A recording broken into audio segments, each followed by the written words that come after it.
Скрежет, которого вы не слышите. Разрушение, которого вы не чувствуете. И проблема, которая касается каждого третьего человека. Сегодня доктор против ИИ Аватара. И мы начинаем баттл знаний. Сегодня мы разбираем тему, которая годами разрушает зубы миллионов людей, пока они просто спят. И это бруксизм. И доктора с 30-летним опытом будут сражаться со своими ИИ-версиями. Кто объяснит лучше? Кто разберет глубже? И кто поможет зрителям наконец-то понять, что происходит с их зубами, пока они даже не подозревают? Слева наши эксперты. Доктор Татьяна. Мягко, понятно, по-человечески. Доктор Андрей. Структурно, логично, по-научному. Справа их ИИ-версии. Аватар Татьяны. Строгий научный стиль.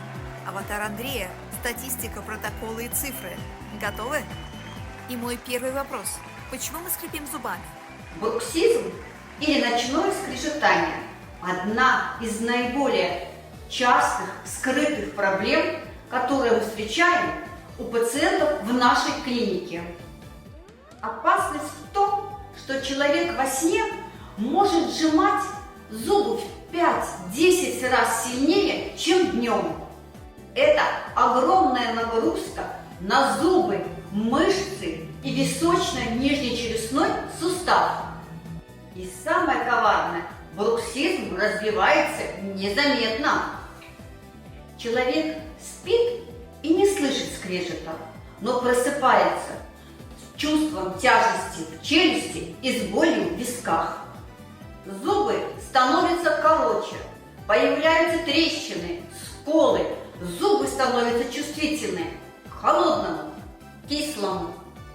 Мы видим пациентов, у которых за несколько лет стирается около миллиметра эмали, и пациент не знает, почему. Бруксизм – это парафункциональная активность жевательных мышц, возникающая преимущественно во время поверхностных фаз сна. Клинические данные. Распространенность от 8 до 31%. До 85% случаев остаются нераспознанными. Сила ночного сжатия достигает 250-300 ньютонов, что в 5-10 раз превышает обычное жевательное усилие. И стирание эмали ускоряется в 3-5 раз. Основные механизмы – дисрегуляция центральной нервной системы, повышенная реактивность жевательных мышц и нарушение цикла сон-стресс. Зрители, голосуйте. Чья версия вам понятнее? Человеческая или искусственного интеллекта? А мы продолжаем. Чем опасен бруксизм? Проблема бруксизма не только в стирании зубов. Он влияет на 3 зоны. Первое – это зубы. Они стираются, ломаются, трескаются. Второе – мышцы. Перенапряжение вызывает головную боль и чувство зажатости. Третье – сустав. Появляются щелчки, боли и ограничение открывания рта. Бруксизм – это значимый фактор риска микротрещин, гиперчувствительности, патологической стираемости, дисфункции височно-нижнечелюстного сустава. При наличии окклюзионных нарушений скорость разрушения твердых тканей увеличивается в 2-3 раза. Ночная гиперактивность мышц повышает нагрузку на суставные структуры и может приводить к воспалительным изменениям. Очень сильно. Но что же делать? Внимание, зрители, сейчас будет самое важное.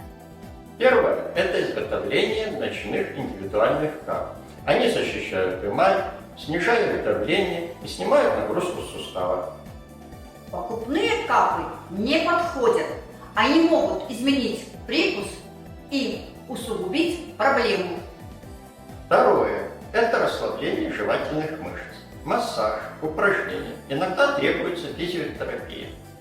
Третье – снижение стресса. В 80% случаев развитие бруксизма связано с эмоциональным напряжением.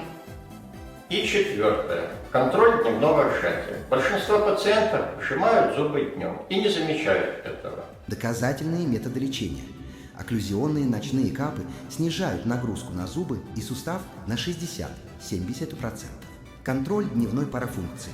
Тренировки расслабления уменьшают частоту ночных эпизодов на 30-40%.